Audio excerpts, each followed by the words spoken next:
Olá, seja muito bem-vindo, muito bem-vinda. Aqui é o meu canal, o canal do professor Capuzzi no YouTube, canal que tem como objetivo a resolução das peças práticas e também de segunda fase do Exame da Ordem dos Advogados do Brasil. Eu sou o professor Capuzzi, mestre em Direito do Trabalho, especialista em Direito do Processo do Trabalho também, professor da graduação há vários anos e agora estou com este canal aqui no YouTube principalmente vinculado às questões da Ordem dos Advogados do Brasil, especialmente na sua segunda fase. Hoje, seguindo a nossa lógica, vamos resolver o exame número 20, o 20º da OAB, gerado pela FGV, tá? Neste exame, foi solicitado então ao candidato que elaborasse uma petição inicial.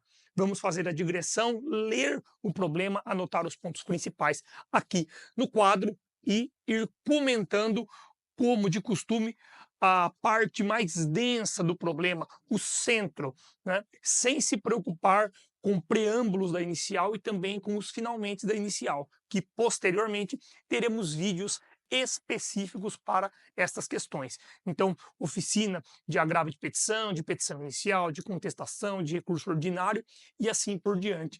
Na resolução dos casos, eu me atenho pura e simplesmente àquilo que é chamado grosso, aquele denso do problema, aquele ponto central do problema, ok? Vamos lá então, lendo comigo, você lê aí na sua tela, clica no descritivo do link e acessa o problema, também o gabarito. Marina Ribeiro, casada, Marina Ribeiro, perdão, brasileira casada, desempregada, filha de Laura Santos, portadora da identidade 855, CPF 909, residente domiciliar na rua Coronel Saturnino, casa 28, São Paulo, CEP 444. Perfeito. Vamos lá então. Marina, eu anoto aqui, você anota aí para facilitar. Marina Ribeiro. Marina Ribeiro trabalhou para a Sociedade Empresária Malharia Fina Limitada. Então, Malharia Fina Limitada. Ok, vamos lá. Localizada na capital paulista, como auxiliar de produção de 29 de 9 de 2014, 20 de setembro, a 30 de dezembro de 2016, quando foi dispensada sem justa causa, recebendo as verbas da ruptura contratual. Então, importante informação: a malharia fina, localizada em São Paulo, que é a capital. Perfeito? A Marina trabalhou, data de admissão, nós temos lá 20 de setembro de 2014 até 30 de dezembro de 2016. Auxiliar de produção, vamos puxando a setinha aqui, auxiliar de produção, perfeito, dispensa sem justa causa, recebeu verbas rescisórias. Vamos fazer o corte. Maravilha. Bora lá. Atualmente, Marina está desempregada. Atualmente, desempregada. Atualmente, desempregada. Na época do contrato, auferia um salário mínimo. Tá lá, ó. Atualmente, Marina está desempregada, mas na época em que atuava na malharia fina, ganhava um salário mínimo mensal. Perfeito. Marina é presidente do seu sindicato de classe, ao qual está afiliada desde a admissão, tendo sido eleita e empossada no dia 20 de 6 de 2015. Então, a Marina, ela é presidente do sindicato de classe. Aqui nós temos a data, eleita e empossada em 20 de 6 de 2015. Perfeito? Vamos lá. Para um mandato de 2 anos. Mandato, põe aqui M, 2 anos. Perfeitamente. Bem como cientificada a empregadora do fato por e-mail exibido ao advogado. Bem, então ela foi eleita, empossada, a empregadora tomou ciência dessa condição E a data, então, da posse, 20 de junho de 2015. Perfeito. Marina recebeu o uniforme e EPI da empresa, jamais sofrendo descontos no seu salário em razão disso. Bom, perfeito. Recebeu EPI. EPI sem desconto. Para não ficar muito baixo, eu vou ali para o outro lado da lousa agora. Tá? Recebia também alimentação, almoço e jantar gratuitamente. Olha que interessante. Gratuitamente. E trabalhava de segunda a sexta-feira, das 13h30 às 22h30. Perceba então, recebia alimentação. Alimentação gratuita. Jornada de trabalho das 1h30, da 1h30 às 22h30, certo? 22h30, com 1 hora intra-jornada, 1 hora intra, e aos sábados, das 8 às 12, sem intervalo. Sábado, 8 às 12, sem intra, o que a princípio está correto, não é? Bem, então aqui vamos pressupor, obviamente, segunda a sexta. Perfeito. Bora lá. Após o horário informado, gastava 20 minutos para tirar ou retirar o uniforme, comer o lanche oferecido pela empresa e escovar os dentes. Após o horário informado. Portanto, após as 22h30, após as 12. Gastava 20 minutos para tirar o uniforme. 20 minutos, uniforme. Por aqui, dentes. E o que mais tem lá? E comer o lanche. E lanche. Perfeito? Vamos lá. Marina recebeu a participação proporcional nos lucros de 2014 e integral em 2015 e 2016. Bom, perfeito. Participação proporcional.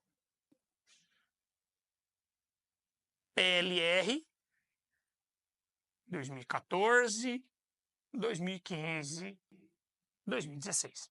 Pronto, perfeito. Marina tem 3 filhos saudáveis, com idades 12, 10 e 8 anos, conforme certidões de nascimento.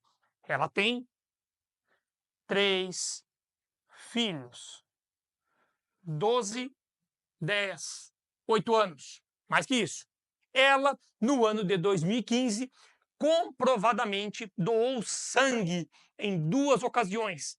Faltou ao emprego em ambas e foi descontada a título de falta. Então, em 2015, anota aí, doação de sangue 2 vezes com desconto. Perfeito? Em 2016, ela foi descontada em 3 dias, quando se ausentou para viajar para o Nordeste e comparecer ao enterro de um primo que falecera em acidente de trânsito. Tudo bem, vamos lá. Em 2016, desconto, põe aqui, falecimento primo. Foi viajar, então. Hugo, o superior imediato de Marina, era chefe do setor de produção. Hugo, superior imediato de Marina, chefe do setor de produção, 2 vezes da semana, no mínimo, dizia que ela tinha um belo sorriso. Por educação, Marina agradecia o elogio. Bom, essa informação me parece inócua aqui no problema. Né? Um belo sorriso, a título de assédio, me parece um pouco forçado. Vamos lá. Em 2016, em razão da doença, Hugo ficou afastado, em razão de doença, perdão, Hugo ficou afastado do serviço por 90 dias. E ela o substituiu até o seu retorno. Então, Qual ano? Em 2016. Substituição Hugo, 90 dias. Vamos fazer um outro corte aqui. Beleza? Por ocasião do exame demissional, o setor médico da empresa informou que Marina estava apta para a dispensa. Perfeito. Nos seus contra-cheques, em todos os meses desde a admissão, havia o lançamento de crédito de um salário mínimo. Tudo bem. E de 2 cotas de salário família. Opa! Então, nos olerites, nos demonstrativos de pagamento, nós temos lançamento de 2 cotas do salário família. Mas, perceba que tem tanta informação que eu me perdi já aqui. Cadê os filhos? Aqui. Ela tem 3 filhos, não 2. Então, olerites. A minha anotação aqui, para você que me acompanha, não é pura e simplesmente para que você veja. É para que eu possa ter uma base para me municiar das informações, tendo em vista que o problema ou os problemas naturalmente são grandes, né? E a partir do momento que eu vou anotando aqui, você anote também na sua casa, no seu tablet, no seu papel, no seu computador, enfim. Tudo bem? Então, olerites, 2 lançamentos de salário família. Beleza? Tá. Então, 2 cotas de salário família, além de descontos do INSS e do Vale Transporte, do INSS, do Vale Transporte, da contribuição assistencial e da contribuição confederativa. Vamos colocar lá, então. Depois a gente vê se faz sentido. Desconto, contribuição confederativa, assistencial. O que mais? Sobe só um pouquinho, meu querido, por gentileza. Aí. Vale Transporte e INSS. Beleza. INSS, Vale Transporte. Ok. Perfeito. Marina ainda informou que tinha ajuizado uma ação anteriormente e que, como perder a confiança no seu advogado, não compareceu à audiência para a qual fora intimada. Essa ação havia sido distribuída a 250, a 250, pronto, facilita aqui, Vara do Trabalho de São Paulo. E em consulta pela internet foi verificado o seu arquivamento. Então, vamos colocar aqui, RT anterior, 250, Vara do Trabalho de São Paulo. Arquivada.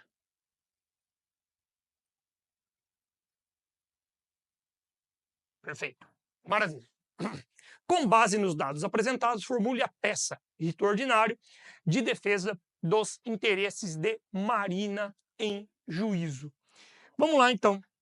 Vamos comentar basicamente o cerne da questão. Primeiro ponto, você lendo toda essa narrativa, inegável que se trata de uma petição inicial, de uma reclamação trabalhista a par da petição inicial. Né? Nós não temos nenhuma informação de petição inicial distribuída para que seja apresentada eventual contestação a par de uma empresa que eventualmente é lançada aí, ou da malharia fina. Nada deixa isso claro.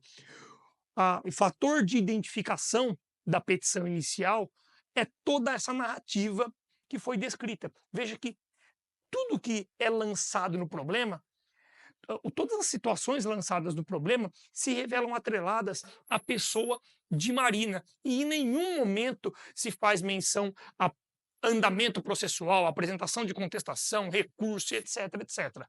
Né?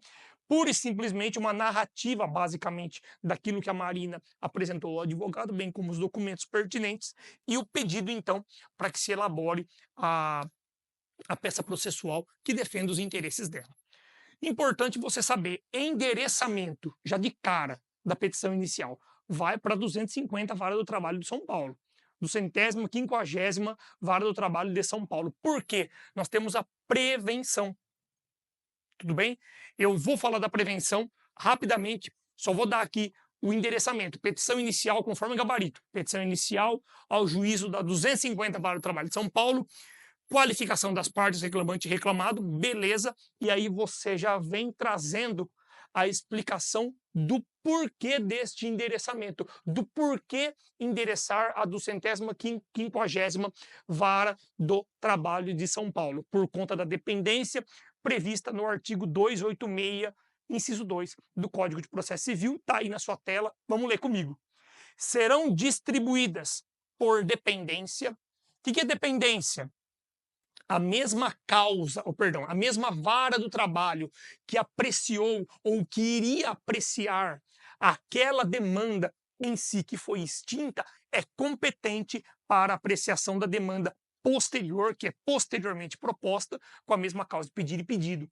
Veja lá, serão distribuídas por dependência as causas de qualquer natureza. Atenção, quando tendo sido extinto o processo sem resolução do mérito. No caso, veja que não houve o comparecimento à audiência, o processo foi arquivado, artigo 844 da CLT, tendo sido arquivado, extinção sem resolução do mérito, basicamente por abandono. Tudo bem? Então veja, tendo sido extinto o processo sem resolução do mérito, foi reiterado o pedido. Reiterado o pedido. A ideia é, a Marina havia feito o mesmo pedido, a ação foi extinta sem resolução do mérito, a primeira ação, e foi proposta uma nova. Tendo sido proposta uma nova, o juízo da 250 Vara do Trabalho de São Paulo é o competente para apreciar, porque chegou a ele, primeiramente, essa demanda, a qual foi extinta sem resolução do mérito. De novo, quando tendo sido extinto o processo sem resolução do mérito, for reiterado o pedido, ainda que em litisconsórcio com outros autores, ou que sejam parcialmente alterados os réus da demanda. Não me parece que é o caso aqui. Aplica-se pura e simplesmente a primeira parte. Quando tendo sido extinto o processo sem resolução do mérito, for reiterado o pedido. Bom, então nós temos uma dependência. Quem deve apreciar é o juízo da 250ª Vara do Trabalho de São Paulo. Então, distribuição por dependência, citando o 286, item 2 do CPC. No seu modelo, tem direitinho como deve ser feito esse endereçamento e também qual é a estrutura formal adequada. Tudo bem? Perfeito. Justiça gratuita. Importante você já ir picando aqui. Veja, nós temos uma informação de que atualmente a Marina está desempregada. Ela estando desempregada, ela tem direito ao benefício da justiça gratuita. Artigo 790, parágrafo 3º da CLT. À época em que essa prova foi aplicada, não tínhamos ainda a reforma trabalhista, tudo bem? Contudo, na data atual, 2024, que estamos gravando este vídeo, é importante que faça menção ao 790, parágrafo 3º. Ela está desempregada, portanto, ela não recebe, ela não aufere rendimentos maior ou rendimento maior do que 40% do teto da Previdência Social, para não ter qualquer discussão, né? Como nós temos no TST, se deve comprovar miserabilidade ou se a própria declaração de hipossuficiência serve. Ela recebe menos de 40% do teto da Previdência, de modo, então, que ela tem direito, ela faz jus aos benefícios da justiça gratuita, nos termos do 790, parágrafo 3º. Beleza?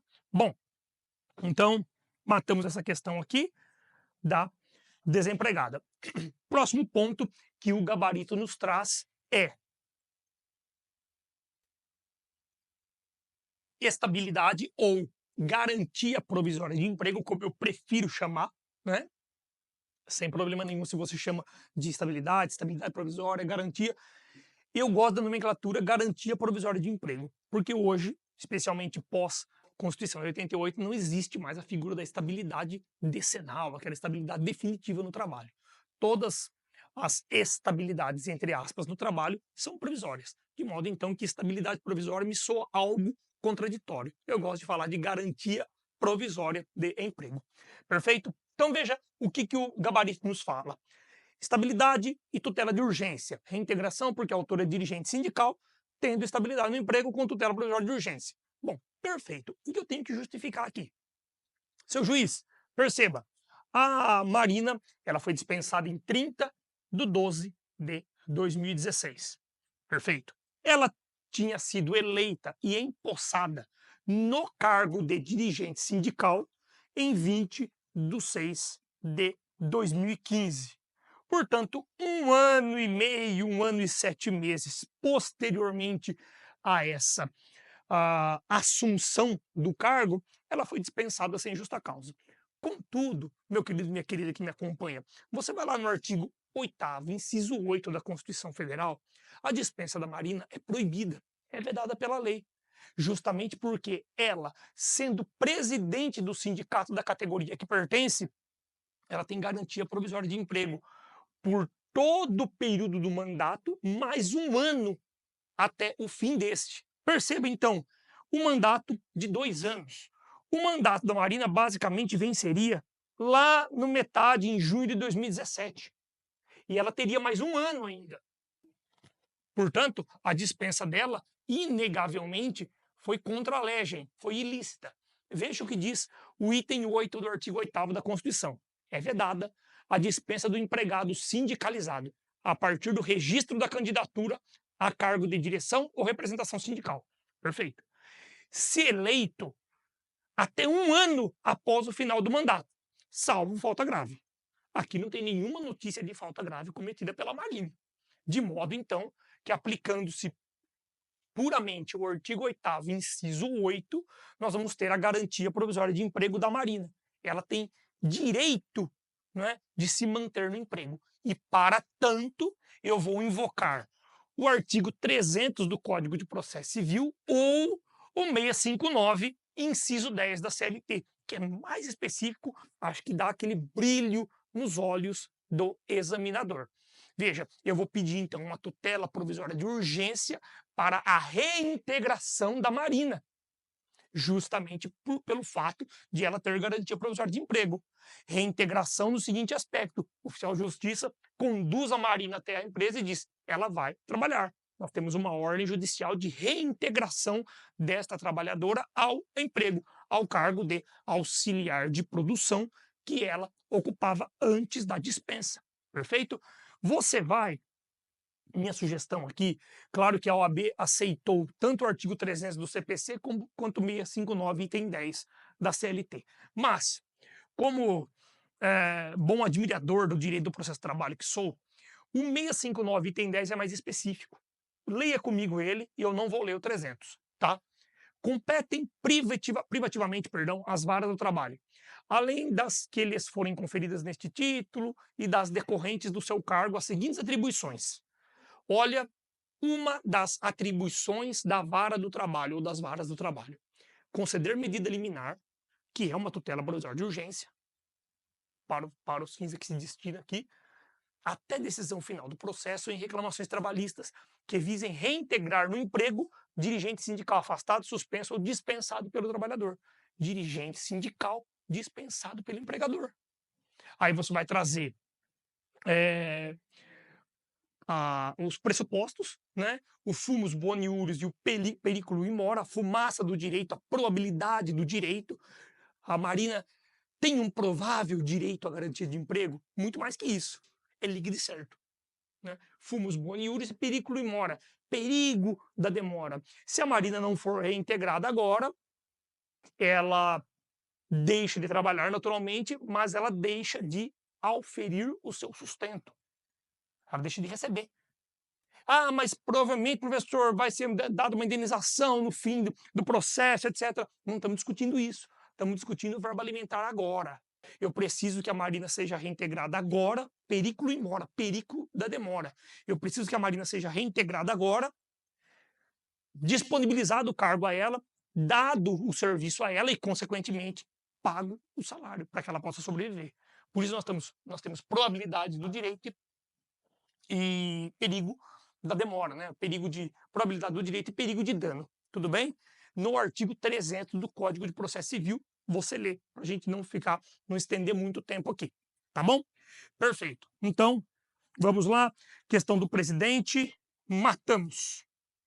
Tá? No modelo, nós temos toda a digressão dos pedidos, como devem ser elaborados formalmente, tá bom? O nosso objetivo aqui, falo e repito, é pura e simplesmente abordar o cerne da questão, tá? Especialmente para você que está ouvindo aí, fazendo a sua atividade física, para você que está ouvindo no seu quarto, no seu banheiro, tomando banho, andando de carro, enfim. Tudo bem?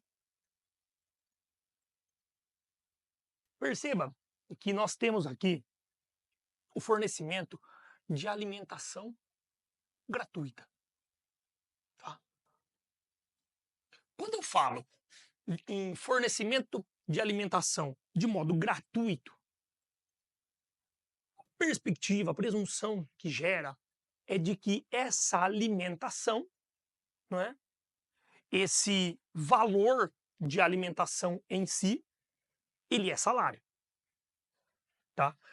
Eh, Essa realidade nós vamos extrair lá do 458 da CLT. Veja, além do pagamento em dinheiro, compreende-se no salário, para todos os efeitos legais. Põe aqui, compreende-se no salário, está no salário, para todos os efeitos legais.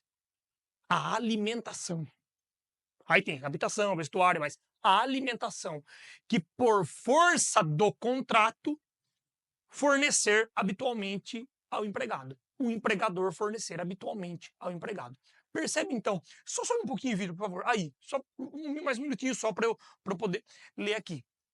Perceba que o 458 ele diz: está no salário ou é salário aquela alimentação que é fornecida, seja alimentação in natura, né, a comida em si, seja também o vale refeição, auxílio alimentação, qualquer coisa que você quiser falar aí, tá? Tanto dinheiro quanto a comida. É salário a alimentação que a empresa, por força do contrato, pelo contrato, fornecer ao empregado habitualmente. O que é por força do contrato? Veja, a empresa ela fornece a alimentação gratuitamente. E aqui está muito claro no problema essa informação, está muito clara. Quando o fornecimento da alimentação se dá de forma gratuita, há a perspectiva, a presunção de que esta dação está ocorrendo pelo contrato, pelo trabalho. Essa alimentação ela está retribuindo a força de trabalho do empregado. Ah, professor, não concordo. Aqui não cabe, especialmente para a OAB, você concordar ou não.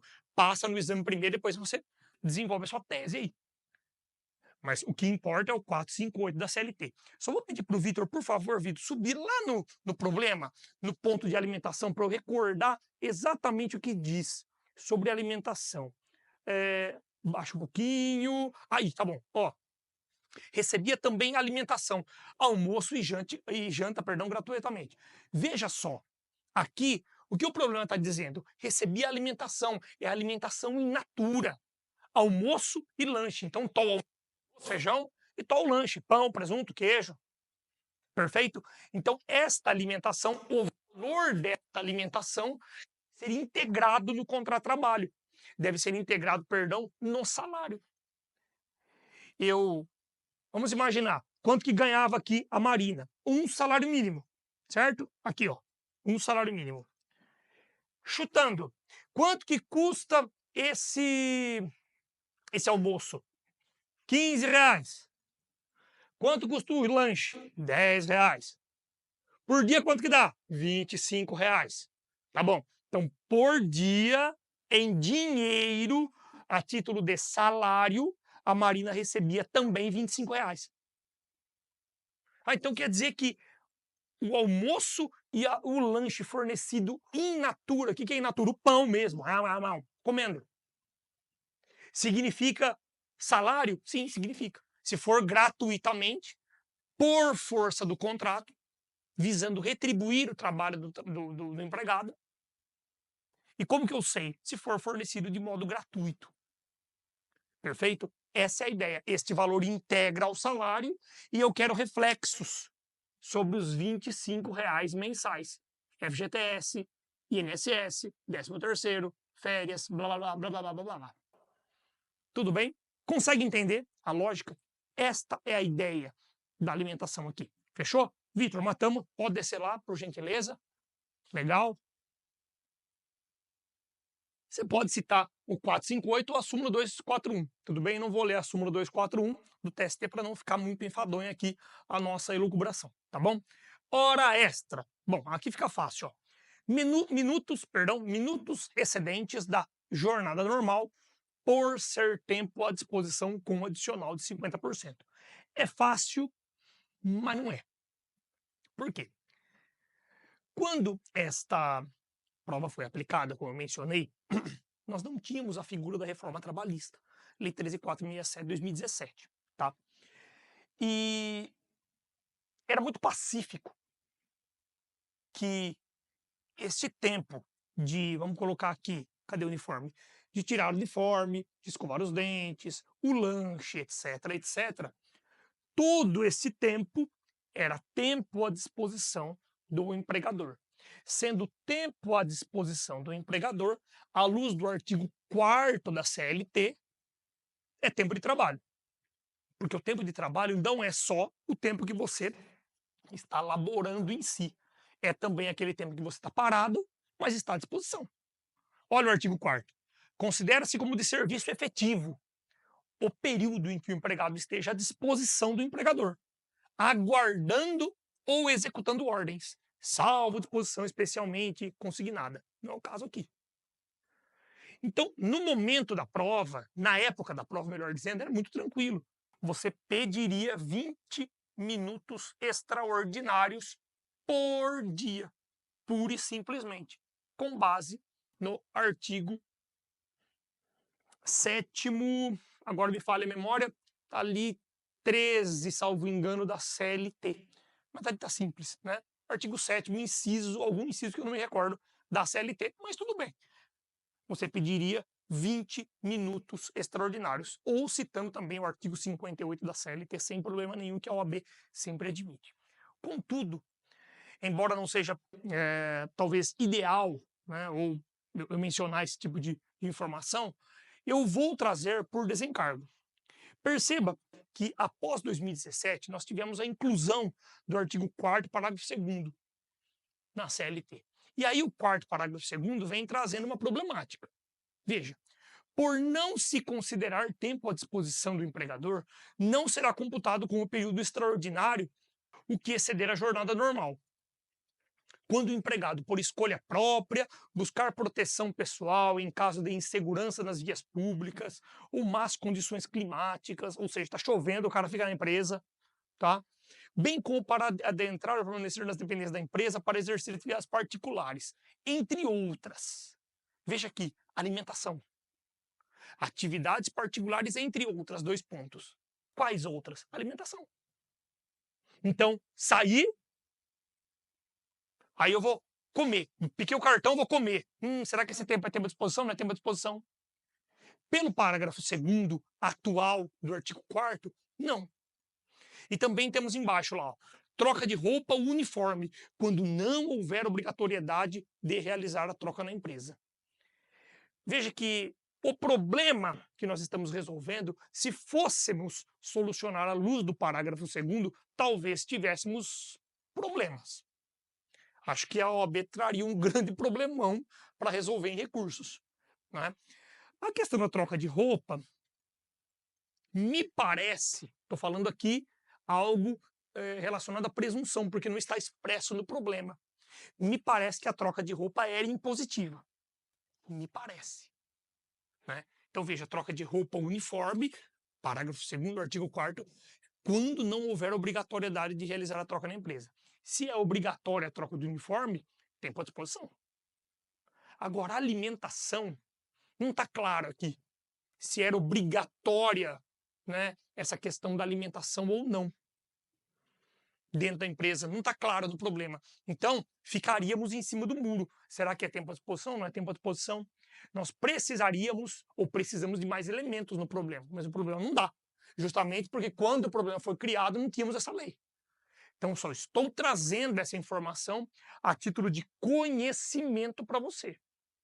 Tá? Porque, de repente, você está assistindo aí 2024 e fala, pô, o Capuzzi não sabe que tem essa lei nova de 2017. Sei sim, estou trazendo aí.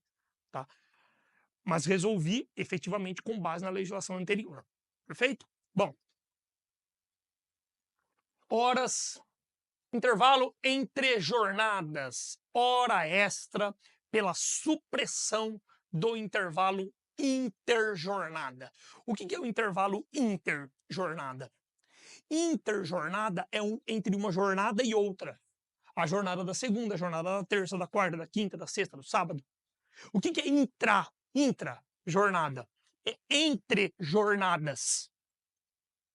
Então, eu tenho a jornada da manhã, de segunda-feira, paro para comer, e a jornada da tarde.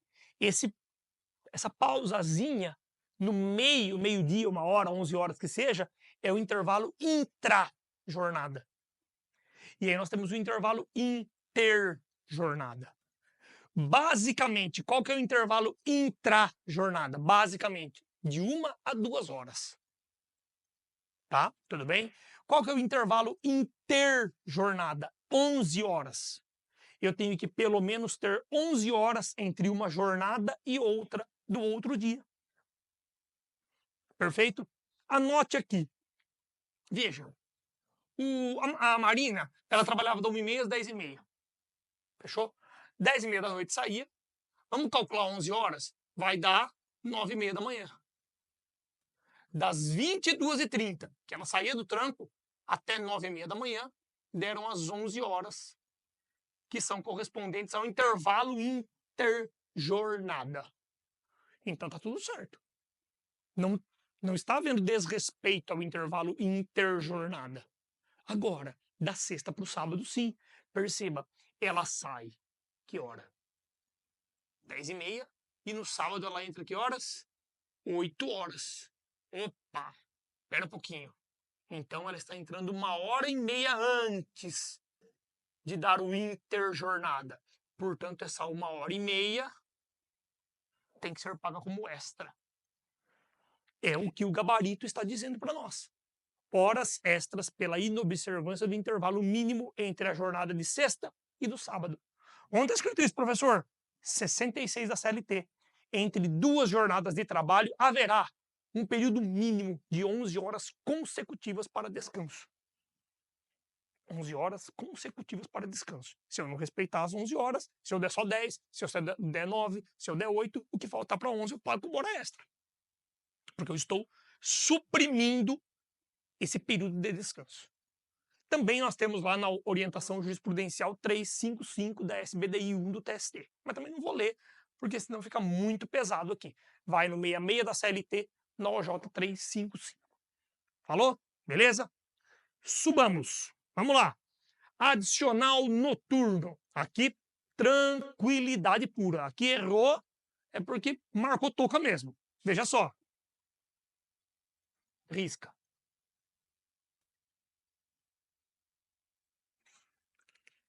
Horário noturno na CLT, artigo 73. 22 às 5. 10 da noite, 5 da manhã. 10 da noite, 5 da manhã. Tenho que receber o adicional noturno sobre a hora trabalhada. Sobre a hora trabalhada, 20%.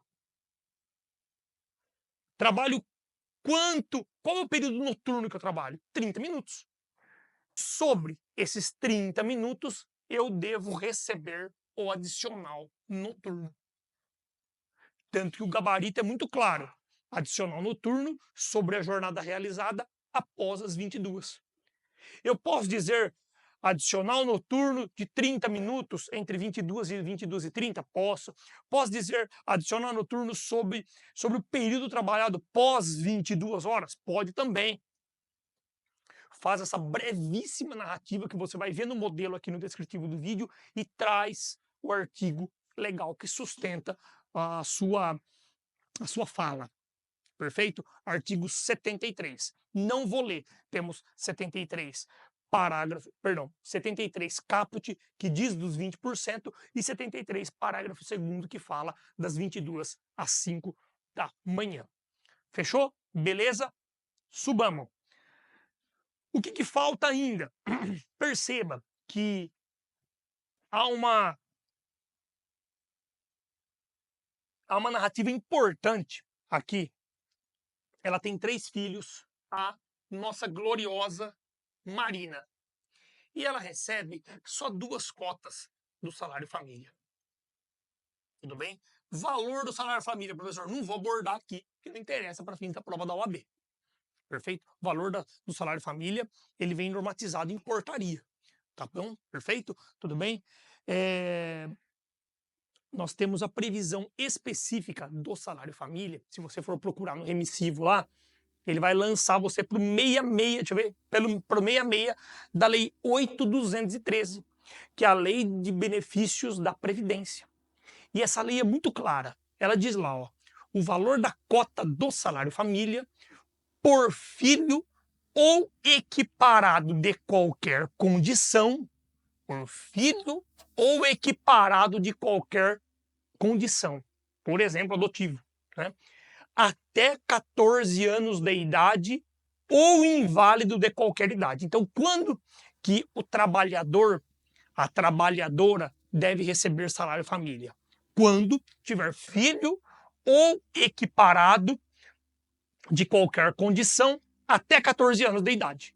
Então, tem um filho ou equiparado até 14 anos. Devo receber salário família. Valor, não interessa. Para nossa finalidade aqui hoje. Ou que esse filho ou esse equiparado seja inválido de qualquer idade. Eu tenho um filho de 15, de 20 anos, inválido. Também recebo salário família. Tá bem? Quem paga o salário família é o próprio empregador e depois reembolsa da própria Previdência Social. Tem uma normativa própria para isso. Tá bem? O que teríamos que pedir no problema aqui? Uma cota impaga ou não paga do salário família. E por quê? Ela só recebia 2. Ela tem 3 filhos, todos eles menores de 14 anos. Veja que o problema fala 3 filhos menores saudáveis. Então quer remeter, olha, não são inválidos. Mas não importa. Importa que são menores de 14 anos. O problema tentou dar um passa-moleque em você aí. Tudo bem? Então você pede uma cota do salário família. Tá? Perfeito. Vamos lá. Para os descontos. O gabarito fala também. Devolução de 1 dia de doação de sangue em que a falta é justificada. Tranquilo. Veja só. Nós temos aqui, em 2015, a notícia de que ela doou 2 vezes sangue. E ela teve desconto nos 2 dias. Pô, mas eu doei sangue, uma atitude nobre. Perfeito. O fato é, está na lei a possibilidade de você se ausentar do trabalho para doar sangue? Sim. Artigo 473, deixa eu ver aqui, item 4 da CLT. 1 dia por ano. Está lá, ó. O empregado poderá deixar de comparecer ao serviço sem prejuízo do salário, por 1 dia em cada 12 meses, em caso de doação voluntária de sangue devidamente comprovada. Aqui a Marina foi 2 vezes doar sangue. Então, 1 dia não pode ser descontado. De modo, então, neste tópico específico da doação de sangue ou do desconto, né, vamos pedir o valor de 1 dia de trabalho, o estorno, né, o reembolso deste dano material que foi perpetrado ao patrimônio da Marinha. Tá bom? Então, a devolução deste valor referente a 1 dia de trabalho e não a 2. Porque o artigo 473 da CLT, item 4, não prevê. Pessoal, vou pegar só uma água aqui, pedir licença para sair da câmera, estou voltando já. Pronto, perfeito. Vamos lá. Aí, voltando, estamos, deixa eu ver, aqui já falei, o desconto do primo não tem previsão legal, esquece. Vamos para o salário substituição. Bom, aqui interessante também. Veja, substituição. Diferença salarial em razão da substituição do chefe de setor. A Marina, ela exerceu o cargo do Hugo, substituindo-o por 90 dias, quando este se encontrava enfermo. Como que eu sei, professor, se ela tem direito ou não tem direito ao salário do Hugo? O Hugo era chefe imediato dela, presumivelmente recebia mais. Vamos lá no 450 da CLT, lê comigo que está na sua tela aí. Ao empregado chamado a ocupar, em comissão, interinamente ou em substituição eventual ou temporária, vamos entender que temporária, cargo diverso do que exercer da empresa, serão garantidas a contagem do tempo naquele serviço, bem como a volta ao cargo anterior. Aqui, é importante salientar que o 450 ele diz, de fato, olha, se você substituir alguém, você tem direito à contagem do tempo naquele serviço, bem como a volta ao cargo anterior. E o salário em si? Presumivelmente sim. Mas perceba que o artigo diz ocupar em cargo, comissão, interinamente, substituição eventual, temporária ou temporária. O que é isso? O que é uma substituição eventual? O que é uma substituição temporária? O que eu vou trazer para você aqui, evidentemente, é aquilo que está de acordo com a jurisprudência simulada do TST. Claro que, se você for realizar uma pesquisa jurisprudencial, você pode encontrar um entendimento ou outro diverso, o que não reflete, em absoluto, a maioria, porque a súmula do TST 159 item 1 diz o seguinte: enquanto perdurar a substituição que não tenha caráter meramente eventual. Professor, o que é um caráter meramente eventual? Veja, inclusive nas férias, o empregado substituto fará jus ao salário contratual do substituído. De novo, enquanto perdurar a substituição que não tenha caráter eventual, inclusive nas férias. Então percebe, nas férias, o que é o período de férias? 30 dias? Ok. Perceba que 30 dias, para a súmula 159, item 1 do TST, não é um caráter eventual. Podemos entender como um caráter temporário. Então, vamos traduzir objetivamente aqui. Se eu ocupar o cargo, substituir alguém por 30 dias ou mais, eu tenho direito a receber o salário dessa pessoa. Se eu substituir alguém por menos de 30 dias, eu não tenho direito. É a leitura que se faz a contrário senso da súmula 159, item 1 do TST. Veja de novo, enquanto perdurar a substituição que não tenha caráter eventual, inclusive nas férias. Se a própria súmula está dizendo que nas férias há direito ao salário do substituído, ou perdão, do substituído, eu posso ter essa informação. Aqui nós temos 90 dias. Veja que a OAB já jogou esse número para não ter discussão. Fala, pô, 90 dias é um caráter meramente eventual. Ué, não dá, né? Aí está forçando a barra comigo, irmão. Então veja, 90 dias, durante os 90 dias, ela tem direito a receber basicamente durante 3 meses, aí, vamos contar em dias, que é o problema, fala em dias, durante 90 dias ela tem direito a receber o salário do Hugo, que estava afastado. Então se o Hugo ganhava 3, ela ganhava 2, ela tem direito a ganhar 3 nesses 90 dias. Né? Ou proporcionalmente, se assim for. Tudo bem? Não interessa aqui.